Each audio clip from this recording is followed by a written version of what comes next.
welcome back. We will discuss what is happening in DeFi, what's going on. We will explore together why DeFi is a paradigm shift in the financial industry as we know it today. Welcome back to On-DeFi, and today on our channel we have Stani from Aave, and I'm very happy to welcome you to the On-DeFi channel and to have a conversation with you about DeFi, about Aave, about AAVE Economics, about Ethereum 2.0, and about real-world assets on the Aave protocol. I'm very much looking forward to this conversation, and yeah, I think most people in the space already know you, but maybe like a short introduction about yourself. Who's Stani, and why are you? Why did you get involved in DeFi, and what keeps you motivated to stay building so hard as you do? Yeah, so thanks for having me here, Amadeo. It's pretty fun to be here. I think just to give some brief introduction, I think we started to build decentralized financial applications, I think roughly in 2016, and been building since then, mainly focused on now pretty much completely on lending protocols. But now that the Aave protocol is quite decentralized, we pretty much listen what the community wants us to build and build it in that sense.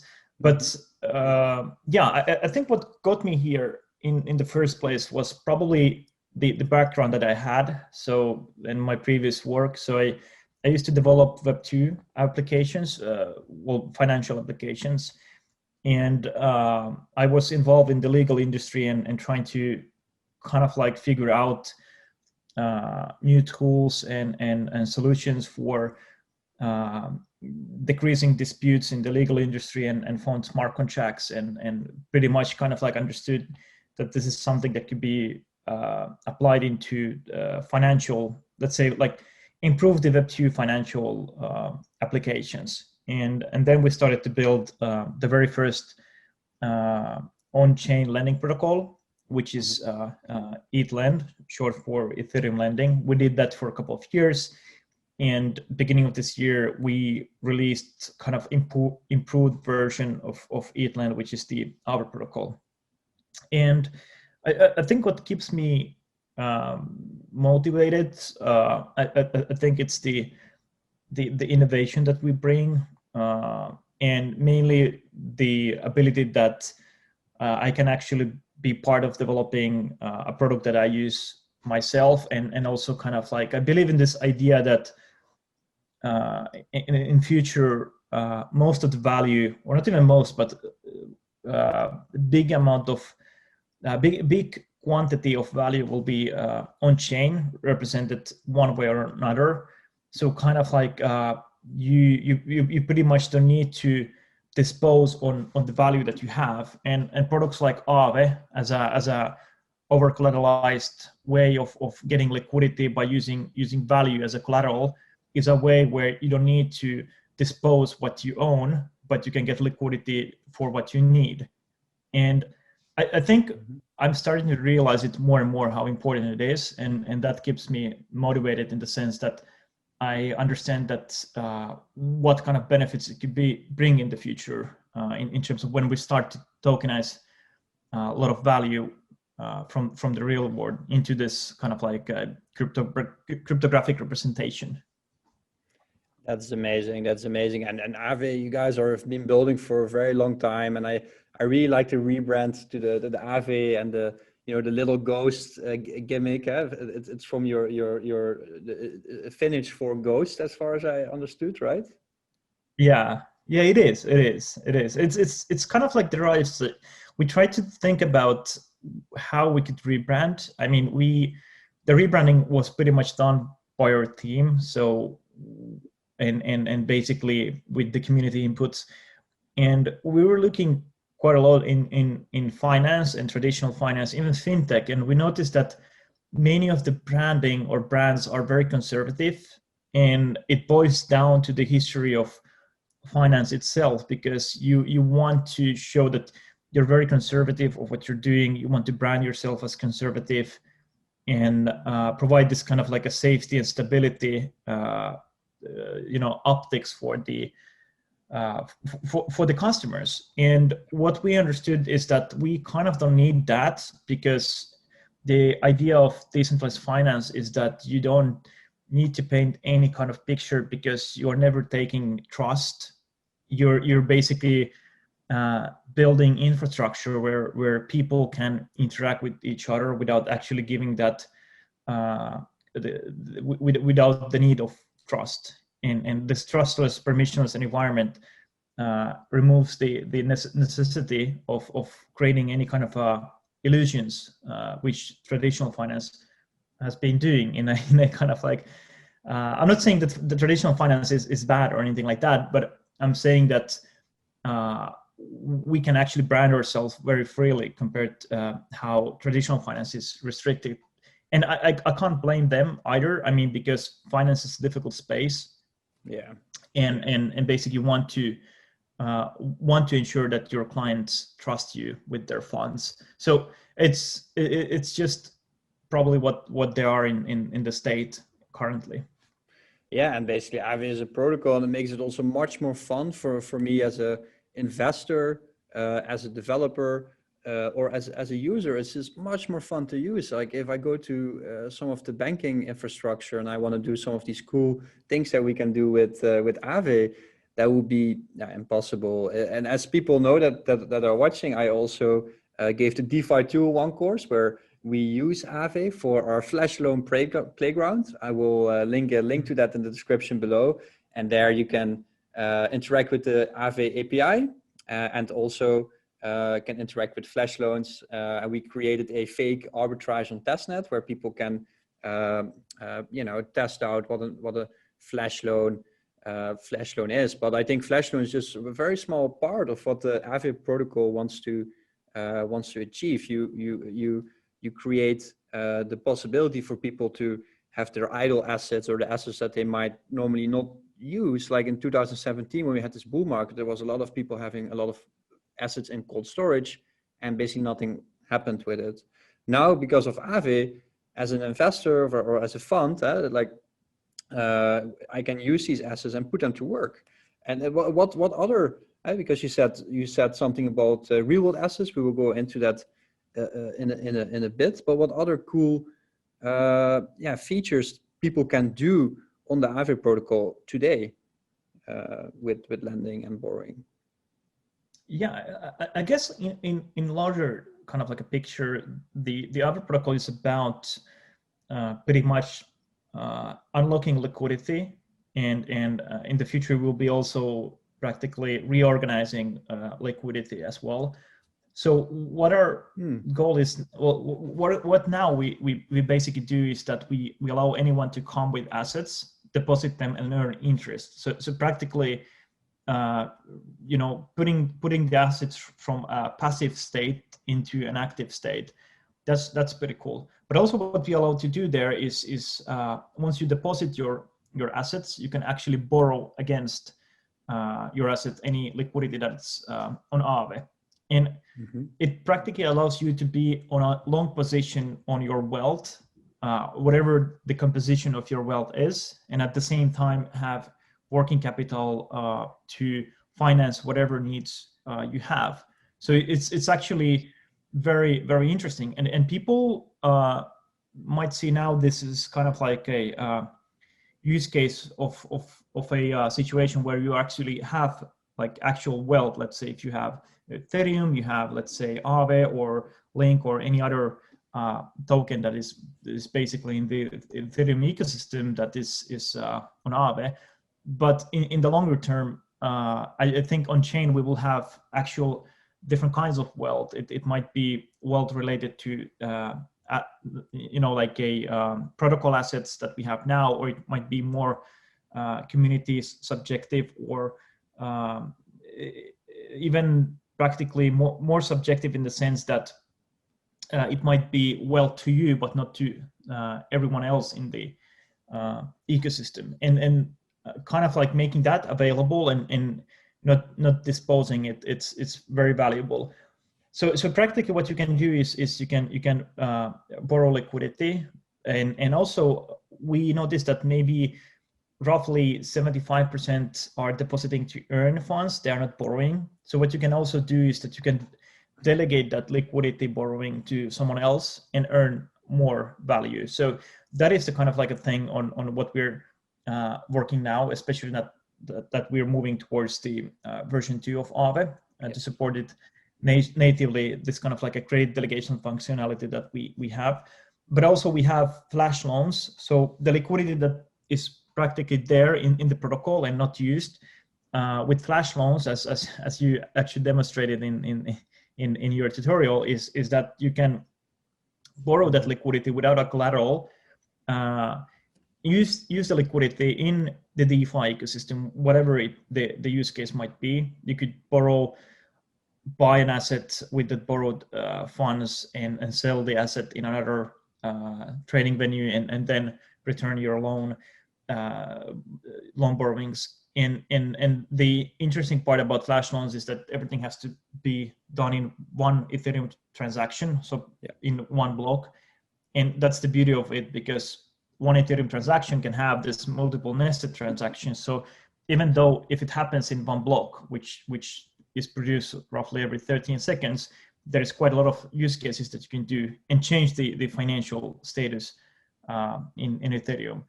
And so those are kind of like the main things. As our version 2 comes out, practically you can also swap your positions. So you can swap your collateral. Let's say you have a ETH collateral, you can swap it to Aave collateral, to let's say WBTC.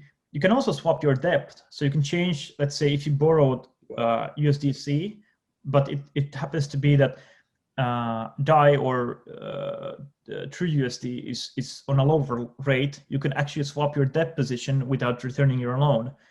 And you can also close your loan position with your collateral. So practically we're bringing more management tools for your wealth, and that's what is the version 2 all about as well. That sounds really amazing, and I have played around with this before, where you can use Compound or Aave, but you first always have to repay it, and then you open a new position. Well, basically, you're saying in version 2 you can swap the debt within each other. You don't have to first pay back the debt and open a new position. You can just swap it directly, or how does that? Yes, exactly. So what's cool about that is that in the background, we're pretty much using liquidity from Uniswap, Balancer, and whatnot. But practically, what it allows you to do is all the kind of like magic happens behind the scenes. So we're also using their flash loans as well. So practically, when you're refinancing within the Aave protocol, it means that you practically close your loan position with a flash loan and open a new loan position with the flash loan. But as an end user, you don't notice pretty much anything, because everything happens behind the scenes as it should. And also what's cool about the upcoming protocol is that we already, like, the protocol itself is a kind of like a set of smart contracts that can be deployed to accommodate any kind of like a money market. So besides the money market that we have, the main money market, we also tested out in version 1 using liquidity shares from Uniswap as a collateral, and created a separate money market for that. And based on the research we did, actually, we found out that it could be actually a pretty interesting use case. Yeah. And in the version 2, we actually deployed multiple money markets where you can use Uniswap liquidity provider shares as collateral, Balancer liquidity LP shares as a collateral, or for example, Wire Curve. And this brings this kind of like a new dimension for composability and also leverage. So it's interesting to see like how it will evolve. And part of this, money market creation, we also will have those real world assets as a collateral money market, such as, for example, what Centrifuge is working upon now. And I think that is the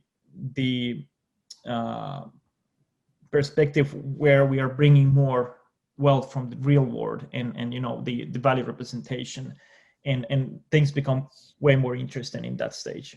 We need that. I mean, like, you know, we can keep pushing UTXOs to each other. Like, you know, I push my UTXO, you push, and we lock it and we wrap it. This is in itself already, you know, really complexer financial products that can gain value. But I think we will really see a DeFi boom when concepts like centrifuge come to a situation where we can already see that centrifuge is being adopted in MakerDAO as collateral. And now also Aave adopting it is really cool to see. I will also link a link to the forum discussion about real world asset money markets on Aave in the link below. And what I really like also about the openness of the Aave protocol and DeFi in general, that these developments as a researcher or a developer, you can really see what's coming and you can really prepare and you can really participate as well with you know, asking questions, etc., etc. One question I had about Aave 2.0, the current Aave protocol, how is it the liquidations currently flowing? Is there like a centralized keeper flow, or is how does that work at the moment? Yeah, it's decentralized. So practically anyone can liquidate a position by calling liquidate function, and that function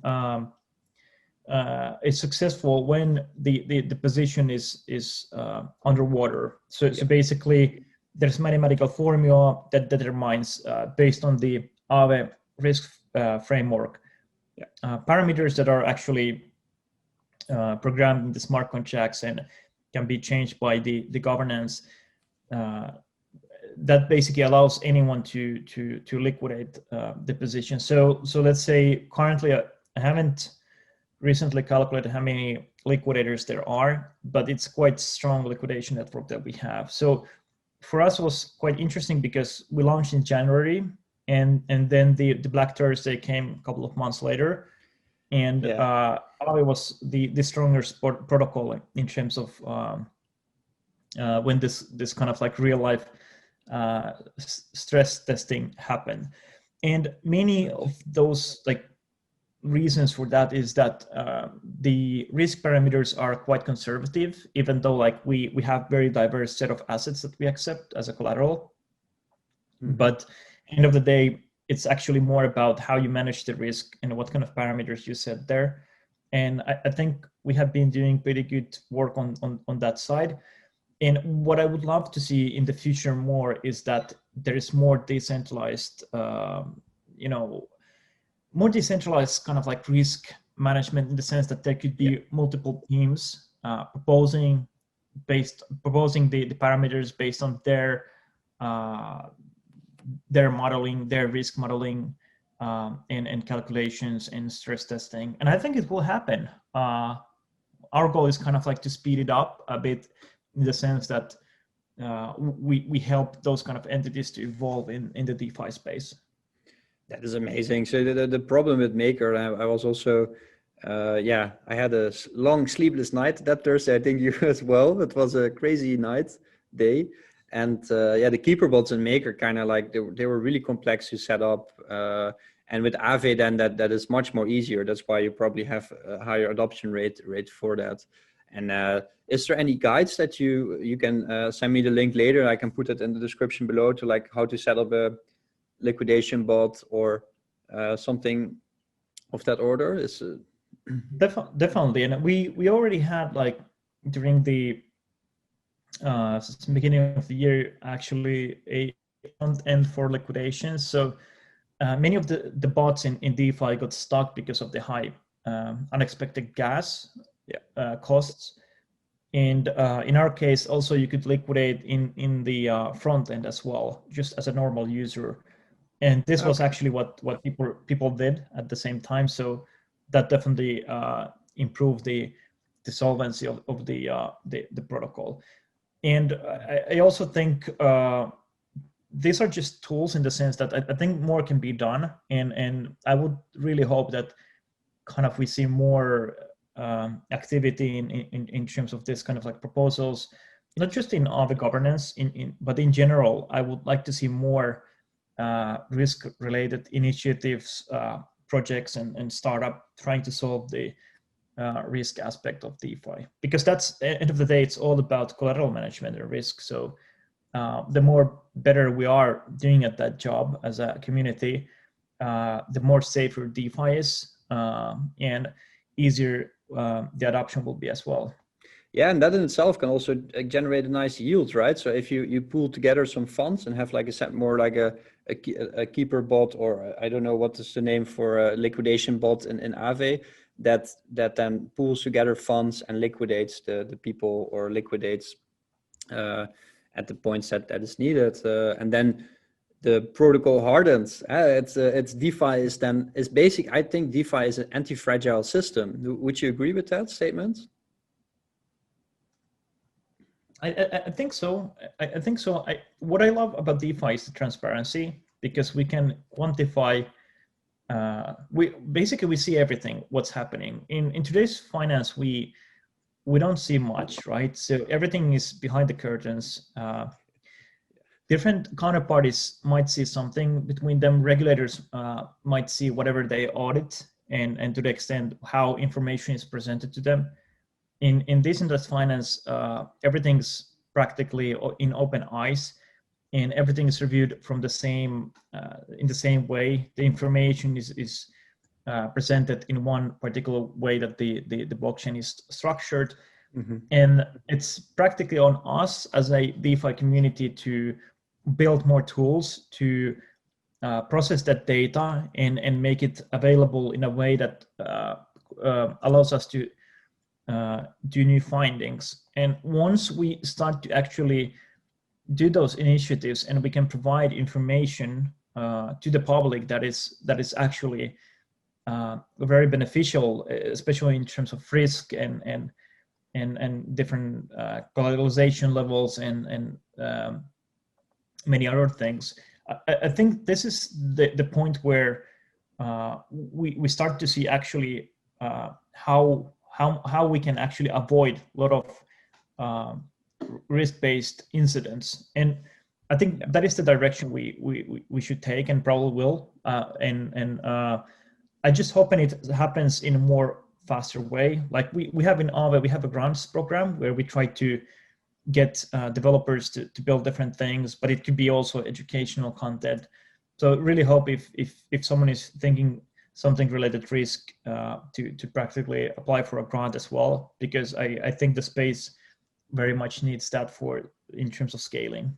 Yeah, and also we as DeFi Capital, people see this, it's a new studio. It's the first time I record here. And also as DeFi Capital, we are also a stakeholder in Aave partly. And the thing is that I see these grant programs. If I see people that have good ideas, I always redirect them to the grants program. So I will also leave a link to that below. And if people have really good ideas, we also as DeFi Capital also want to help them, like structuring their proposals, because we all benefit from a stronger decentralized financial system. And I think it's important for the foundations of company of protocols like MakerDAO or Aave or other foundations, and proxies that have stakes in the protocol itself, to also push forward as a collective movement. And then we can see this happen. And as you said, one of the most important things there is real world assets. We need real world assets on chain, and I think Centrifuge is doing an amazing job there. Is there other projects that are doing also real world assets, money markets, or real world assets? There's one interesting project in from Geneva, Switzerland, called Crescofin. So practically where Centrifuge is practically tokenizing invoices as ERC-71 and packaging them into a pools of ERC-20s. Those could be used as a collateral. I think Crescofin is doing interesting work in the sense that they're tokenizing complete receivables accounts, and they can be in different levels. You could have a receivable account for telecom invoices. You can have a receivable account on any other kind of a debt. So practically, you have a stream of cash flow from the paid working capital debt, and also you practically fund them. So what I think is interesting in this sense is that those, whether it's centrifuge or Crescofin, where they're using practically real world debt, so it can be invoices, receivable accounts as a collateral in Aave, and bring those kind of assets into into the DeFi ecosystem. It also allows these kind of like companies to draw liquidity from DeFi and take it into the traditional finance and fund those different kinds of, let's say, tokenized invoices or receivables. And practically that lets these companies to grow faster than their peers that are relying on traditional financial capital, which is practically private placements or bonds. So I think like there's two sides of DeFi. One where we're trying to capture value from real world, which is like the first objective, and the second is that when we have value and liquidity in DeFi, we should take that liquidity and get it more involved into the traditional finance and make it as a source of liquidity, which draws even more kind of like supply into DeFi as there's more consumption, and not just practically within DeFi, but more wider. And this is where the credit delegation plays out, because there's two ways to delegate credit. You can either delegate to, let's say, a smart contract that practically draws under collateralized credit from Aave and does some particular function such as yield farming. And I think practically Wire's AAVE vault is one of those kind of vaults. So basically the A-Link depositors are giving credit delegations to this particular strategy, which is drawing credit without a collateral from Aave, and then doing different kinds of strategy operations.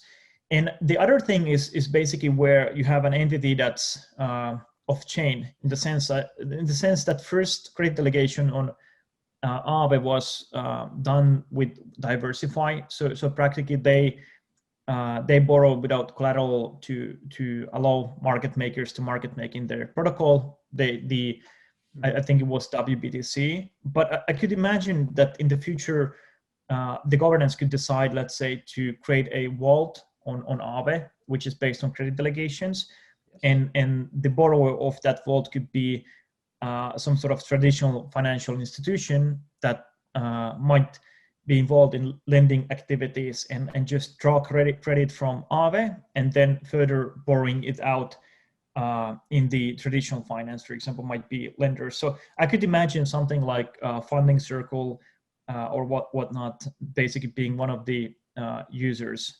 And I guess like it takes a bit time to people understand like how easy it is, but also it takes a bit time for the Aave governance to kind of see that it's very much possible to do something like that and connect the DeFi with traditional finance.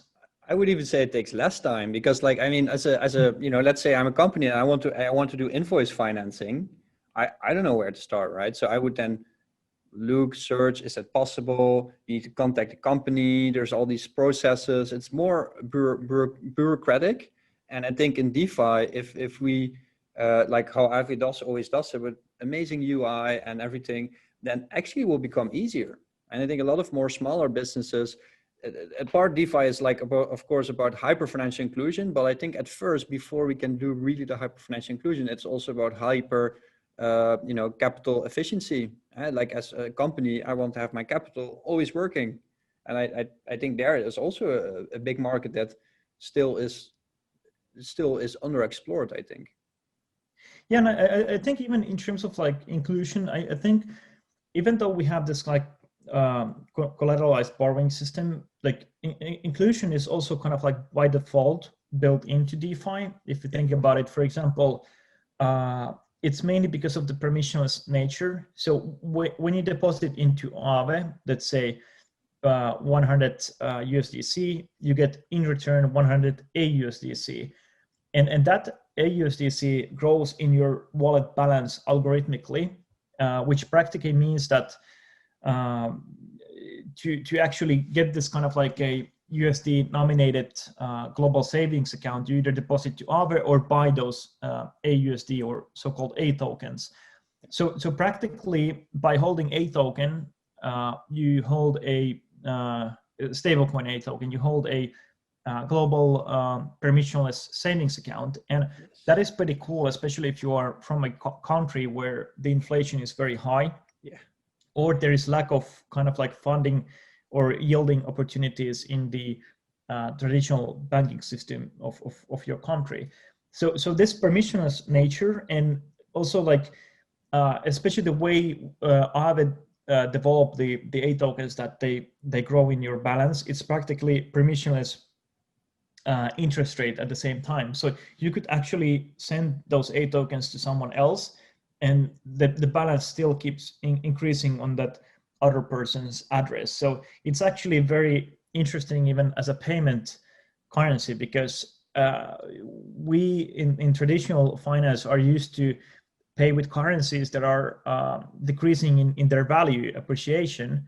And now with the interest-bearing tokens, we practically have a payment currency that increases in value. So it's automated treasury management for whoever is holding those tokens. So I'm pretty curious to see how this might be implemented in the economy in the next 5 to 10 years. Yeah, it's there. Like for me, like I think also yourself, there's so much possibilities. And what I like, I listened to. I will link it also in the description below. I think it was in Bankless where you were explaining your workflow, and I really like it because there's so many new ideas, and you try to make like smaller teams that come up with ideas, and you let them flourish. You don't. It's not like a corporate thing, but it's more, a little bit like DevOps, or like, you know, like really with software project management in mind. And then, you know, we continuously want to develop and want to push new features to the platform. Yeah, and interesting part is that we kind of want to expand this into the Aave governance. So I think in the future, quite soon after version 2, we already have a lot of interest in other developers to contributing in the code base. So basically our idea is to open up the development as much as possible so everyone can pretty much contribute. So I think if we reach something like Linux has at the moment, that anyone can actually come and contribute, or Bitcoin, another example, that is where we're actually in the right track. And it's just not the software development itself, but all other kinds of initiatives. So currently we're having the grant program, which is the second round already this year. Our goal is that practically the Aave as a governance DAO could manage the grants program. And since the version 2 has this so-called reserve factor, it practically means that of every interest rate that is paid by the borrowers, part of it goes to the Aave reserve, where currently there is also A tokens that are used to incentivize the stakers to stake into the safety module. Those could be used as the protocol and the reserve collects, let's say, stable coins and other currencies. They could be deposited back into the protocol to get treasury income, but also that treasury could be used to incentivize various kind of activity within the Aave ecosystem. And I think this is very fascinating because it really might create this kind of like universal way of working for DAOs and also getting incentivized. And we see this activity happening now, in not just in DeFi, but in general. I'm personally involved in many DAOs, and I really like the collaborative initiative that they have. And I think it's something similar that we have in Aave. So everyone has their own responsibility, but practically everyone is helping in various departments and contributing. And the end of the day, I mean, it doesn't matter if someone is contributing from the Aave team or from the DAO, because Aave team is part of the DAO. And over the time, our goal is that we are part of the stakeholders, and there could be multiple teams contributing, and that would be amazing. Yeah, we saw it also in Bitcoin and multiple implementation teams. It's like it was the first experiment there. There was some splits, there was some drama going on, and I think from there also the lot of DAOs and also Aave included, and you learn. And I think we now are going towards real self-building protocols. Eventually, that's I think what Aave wants to be, right? You want to have the protocol built itself so that you're just part of the gears. And now the Aave Foundation does some work, but then later maybe there's some other companies or foundations that are interested in building top of that. I'm very, very excited. I also, anybody's watching that is interested in a grant, I linked that, and it would be great to have any ideas, see how we can go it further. And with it, and also what you were basically just explaining was like AAVE Economics, and I really like your approach of doing the token economic design, because I followed it, and you were very professional about it, and like you don't want to release it before it's done, even though there was this big hype going on. You stayed calm, and you really grounded the economics very well, and you documented it also very well. So if you go to the Aave website, you can see Aave Economics, and you see all the diagrams and everything there. It's I think what you're saying with the treasury is already in some of the diagrams, right? Yeah, and I think like the Aavenomics or the Aave token economics, they're very simple to explain, because it's practically depositing Aave into a smart contract and getting rewards to secure the protocol in case of some sort of shortfall event. Yes. And practically it's pretty fine, because it's a question of risk transfers, since the Aave governance participants are making risk decisions, so they're bearing the risk. But the Aavenomics is very extensive in terms of like how they're documented, and the reason for that is that to understand or participate and understand like what kind of value it brings for the long term, it really requires to learn. Yes. And read the Aavenomics. And I think what our aim is also to do is that it becomes kind of like a model for other projects to secure their protocol, because it's kind of like using, in traditional war, we could think about using equity, in the sense that if you are investing into a company, you expect them to make products that doesn't malfunction or cause trouble. Otherwise, practically, you will do everything you can as a governance of that particular company to not allow something like that happen. And you pretty much are responsible in the risk side. And what we are trying to do here is we're trying to use the same way the Aave governance to do risk decisions and encourage them to participate, and also bear the risk actively by staking or passively by minting, as the same way as the maker system has. And if you look at the Aavenomics, it's kind of like taking different pieces from other protocols and just improving them and putting into a system that fits well on what we're doing. And we actually came up with the model of design by thinking what is the most important thing for the protocol, and it's pretty much security. Yeah. If you have a secure protocol, you get adoption. People are not afraid to deposit, whether it's retail or institutional, and that helps growth. And I think the safety module is one of the interesting parts of our protocol.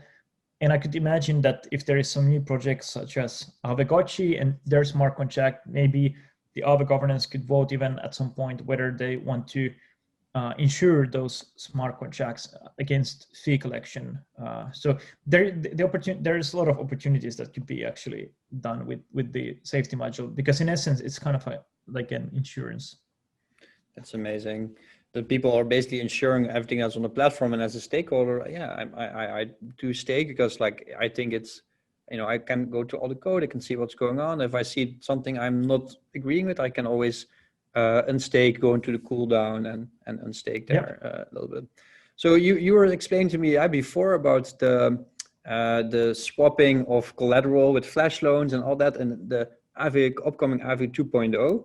How are you going to tackle the gas fees? And that also segue a little bit into like the E 2.0 or like how you are preparing the protocol for that change that is coming. Yeah, interesting.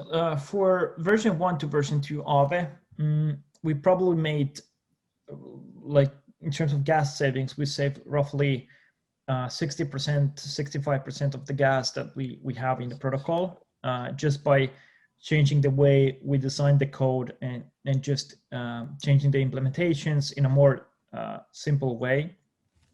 And that helped quite a lot. And this by itself will be very cool. In terms of like the E 2.0, it's for us, it's kind of like a question of scalability.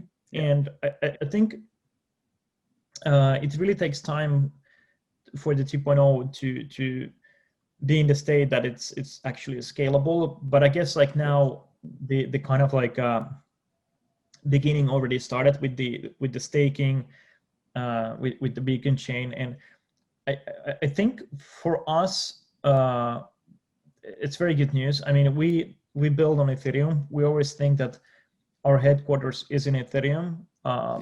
We really love what's happening in other alternative blockchains, and especially if there's like smart contracts and place us to deploy infrastructure. But I think in terms of like scalability, what Ethereum could be in the future with the 2.0 is quite amazing. And I guess the layer 2s are a solution if you have high frequency stuff, or not even high frequency, but you have a lot of transactions to facilitate. Maybe in the future, the layer 2s can become one of the shards of Ethereum. It's hard to predict now, but I think it's quite interesting proposition as well. And I think it's I'm curious to see.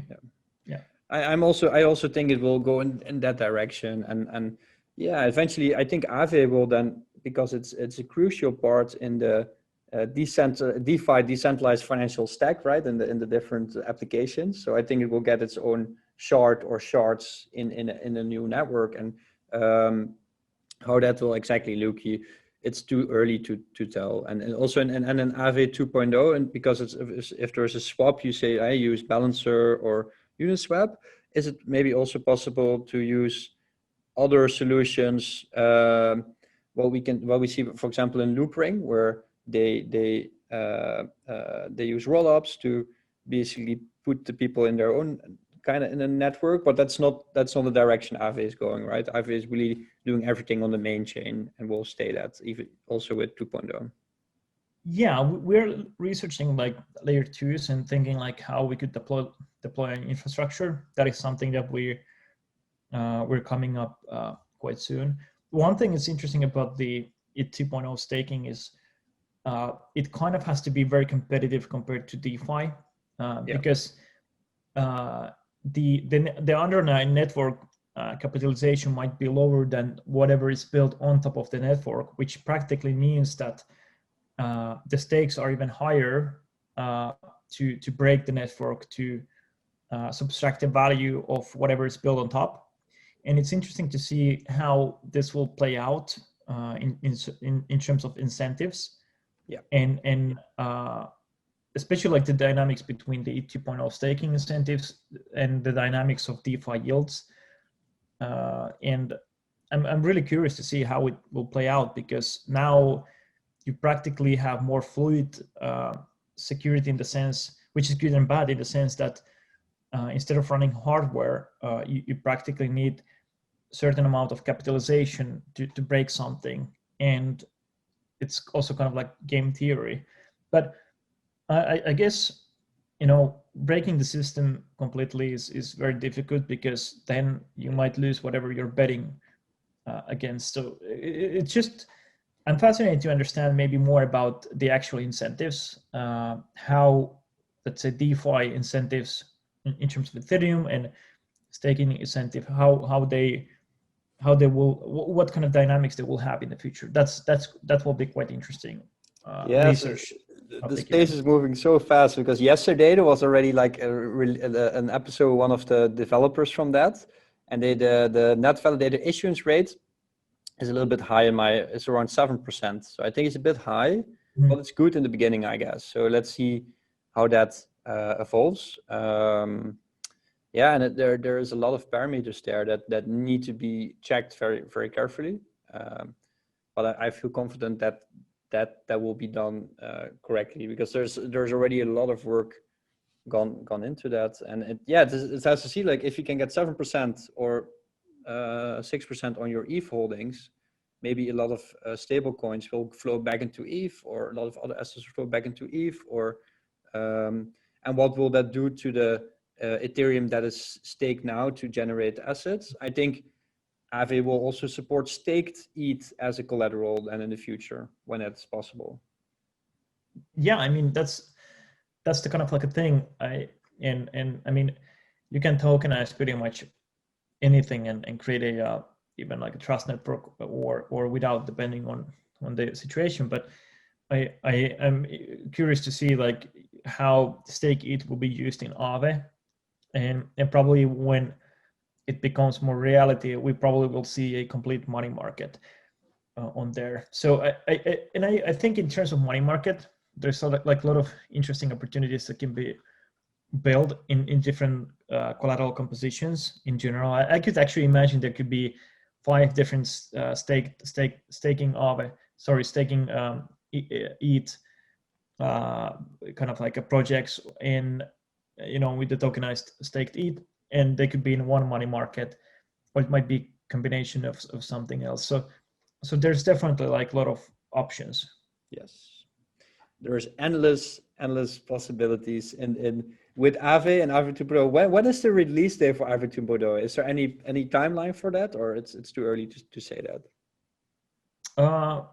Well, our audits are finished at the moment. So we had 4 audits. Our formal verification is finished as well. Nice. Our Kovan testnet contracts are deployed.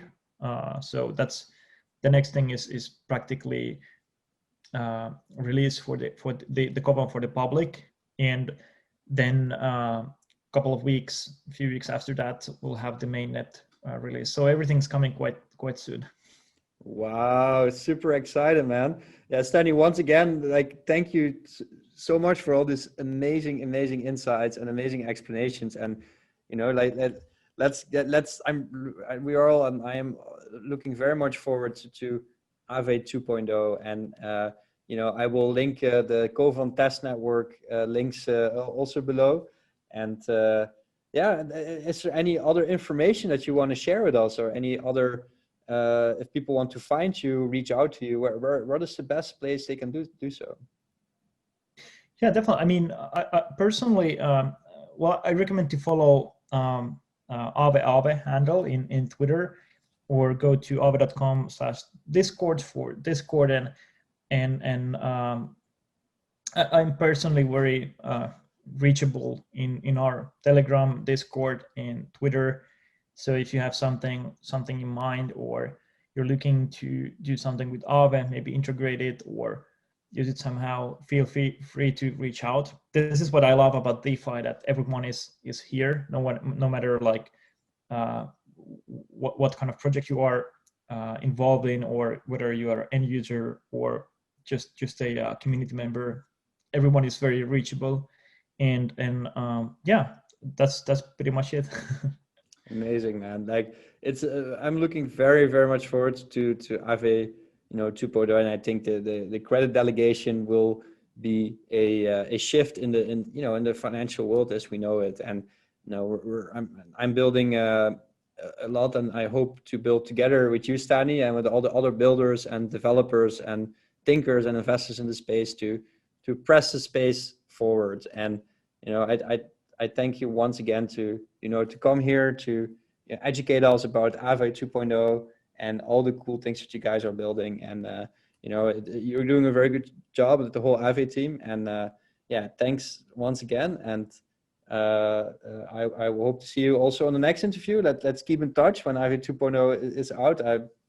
I would for sure test it out and make a demo to educate people and educate myself as well. It's a very fast moving but super interesting space. So thanks. Yeah, definitely. Yeah. Thank you so much.